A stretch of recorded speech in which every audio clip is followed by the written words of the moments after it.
ওয়ালাকুম ফিহা মা তাশতাহি আনফুসুকুম ওয়ালাকুম ফিহা মা তাদউন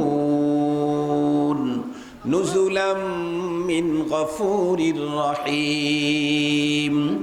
বেহেশত আজা কে আজারে নবাশাদ কসে রাবা কসে কারে নবাশাদ।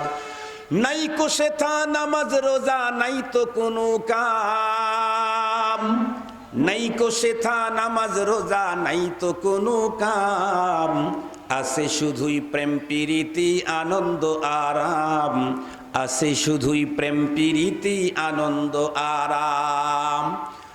পৃথিবীর যত বড় উন্নত 7 স্টার হোটেলেই যান না কেন, আল্লাহর মেহেরবানিতে আল্লাহ পাক পৃথিবীর উন্নত রাষ্ট্রের বন্ধুরা আমার 7 স্টার হোটেল 5 স্টার হোটেলে থাকার তৌফিক দিয়েছিলেন। দেখেছি কত উন্নত হতে পারে, কত উন্নত হতে পারে। বন্ধুরা আমার সেখানে যাবেন, আপনি কি চান, কি জাতীয় জিনিস এখানে পাওয়া যায় তার লিস্ট আছে।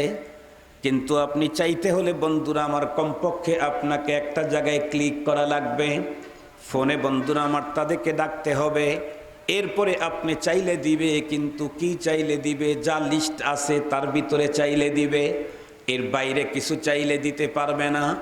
কিন্তু রব্বুল আলামিন সমস্ত জান্নাতীদের জন্য একটা অপশন দিয়েছেন বন্ধুরা আমার, এটা সবার জন্য কমন।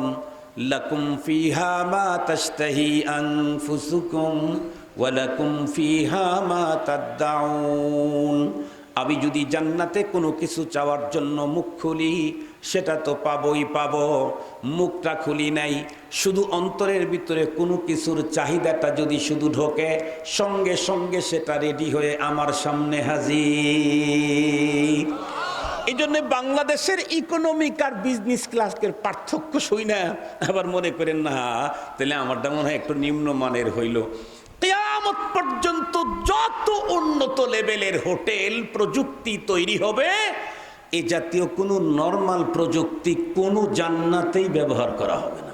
সুবহানাল্লাহ বললেন না যে আ'আদতু লিইবাদিয়াস সালিহিন মা লা আইনুন রাআত ওয়ালা উদুনুন সামিআত ওয়ালা খাতারা আলা কলবি বাশার। আল্লাহ পাক স্পষ্ট বলে দিয়েছেন জান্নাতে তো আমি ওই প্রযুক্তি ব্যবহার করেছি যেই প্রযুক্তি পৃথিবীর কোনো চোখ কোনো দিন দেখে নাই, কোনো কান জীবনে শোনেও নাই, কোনো অন্তর যার পরিকল্পনাও করতে সক্ষম হয় নাই। এই জাতীয় প্রযুক্তি হলো জান্নাতে সেটিং আছে। আলহামদুলিল্লাহ বলেন। খুব ভালো করে বুঝবেন মুসলমান, সেই জান্নাতের ভিতরে প্রথম চান্সে যদি কোনো রকমের শাস্তি ভোগ করা ছাড়া কোনো একজন মানুষ জান্নাতে যেতে চায় তাহলে তার জন্য পুঁজি লাগবে কয়টা? 2 পুঁজি, একটা হলো ঈমান আর একটা হলো নেক আমল। এই 2 পুঁজি নিয়ে কবরে যেতে পারলে তার জন্য নিরঙ্কুশ জান্নাত। এখন যদি কেউ বলে হুজুর আমার কাছে যদি 2 পুঁজির 2টা না থাকে, শুধু যদি একটা থাকে আর একটা যদি না থাকে তাহলে আমার কি হবে? তাহলে আমাকে জানতে হবে, আপনাকে জিজ্ঞাসা করতে হবে আপনার কাছে কোনটা আছে কোনটা নাই। কেউ যদি বলে হুজুর আমার কাছে শুধু ঈমান নাই, নেক আমলের কোনো অভাব নাই, কেমন? আমি লক্ষ লক্ষ টাকা মানুষকে দান করি, আমি মানুষকে সহযোগিতা করি, ক্ষুধার্তকে খাদ্য দেই, বস্ত্রহীনকে বস্ত্র দেই, যার মেয়ে বিবাহের উপযুক্ত বিয়ে দিতে পারতেছে না কন্যাদানে সাহায্য করি, একজন অসুস্থ মানুষকে আমি সেবা সুস্থ করি, হাসপাতালের বিল টোটাল আমি দিয়ে দেই। একসঙ্গে 500টা মডেল মসজিদ আমি তৈরি করলাম। পৃথিবীর ইতিহাসে কোনো রাজা বাদশাহ বানায় নাই। সমস্ত মাদ্রাসাগুলার জায়গা আমি দিয়ে দিলাম। সমস্ত মাদ্রাসার ওস্তাদদের বেতন এ পর্যন্ত কেউ দেয় নাই। আমি গভর্নমেন্ট হওয়ার পরে সবগুলা আমি সরকারি তহবিল থেকে দিলাম। সমস্ত মসজিদের ইমাম মুয়াজ্জিন খাদেমের বেতন গভর্নমেন্ট থেকে দেওয়ার ব্যবস্থা করে দিলাম। বৃদ্ধাশ্রম করলাম, শিশু সদন করলাম, ইয়েতিমখানা করলাম, দাতব্য চিকিৎসালয় করলাম, আরও করলাম সব করলাম। কিন্তু শুধুমাত্র কেবলমাত্র ঈমান আমার নাই, নেক আমলের কোনো অভাব নাই। তাহলে আমার কি হবে? আমি আপনাদেরকে জিজ্ঞাসা করতে চাই, বলুন তো দেখি আল্লাহ আল্লাহ পাক জান্নাত তো বিক্রি করার ঘোষণা দিয়েছেন, কিন্তু ক্রেতা হওয়ার জন্য শর্ত যেন কি ছিল?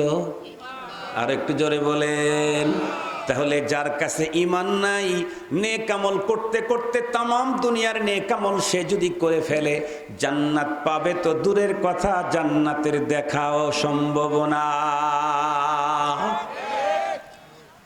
বিষয়টাকে আরো স্পষ্ট করে বুঝাবার জন্য একটা মিসাল বলি।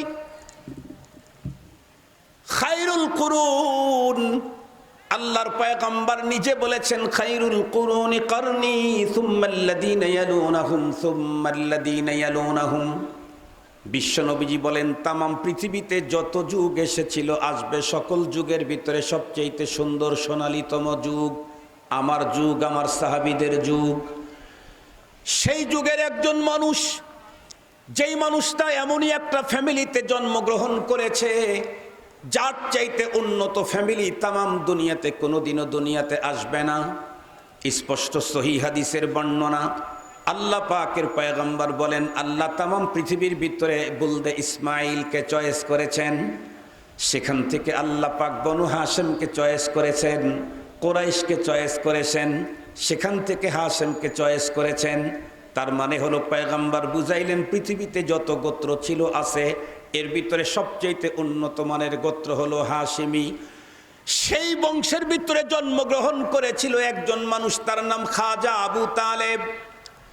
শুধুই কি তাই, এই লোকটা বন্ধুরা আমার আখিরি নবী, নবীদের নবী মুহাম্মাদুর রাসূলুল্লাহ সাল্লাল্লাহু আলাইহি ওয়াসাল্লামের জন্য এমন ত্যাগ কোরবানি ইতি বন্ধুরা আমার দিয়েছেন, ইতিহাসের পাতায় কিয়ামত পর্যন্ত লেখা থাকবে। শুধুই আখিরি পয়গম্বরের জন্য কোরবানি করেছেন তা না, ইসলামের জন্য এমন কোরবানি করেছেন, আমার আপনার মতো এমন মুসল্লি আর হুজুর 10,000 এক জায়গায় করলেও খাজা আবু তালেবের কোরবানি সমান ইসলামের জন্য আমাদের কোরবানি হবে না। ইতিহাসের ছোট্ট একটা কথা বলি। বিশ্বনবীজি যখন মক্কাতুল মুকাররমায় দাওয়াতের কাজ শুরু করলেন, মক্কার সমস্ত গোত্রের লোকেরা মহাজোট করলো। পয়গম্বরের দাওয়াত ছিল এক তাওহীদের পক্ষে, কারণে সবার বিপক্ষে চলে গেল। সবাই এসে বন্ধুরা আমার খাজা আবু তালেবকে ডেকে বলল, আমাদের বড় নেতা, আপনি আপনার ভাতিজাকে এখনই রুখেন, তার কার্যক্রম বন্ধ করায় দেন। সে নির্ধারিত কোনো একটা জাত আর গোষ্ঠীর বিপক্ষে অবস্থান নেয় নাই, সব জাত গোষ্ঠীর বিরুদ্ধে অবস্থান নিয়েছে। এটা কিন্তু আমরা ছাড় দেব না। আপনি যদি আপনার ভাতিজাকে কন্ট্রোল করতে না পারেন, তাহলে আপনার বিরুদ্ধে আমরা কিন্তু ব্যবস্থা নিতে বাধ্য হব।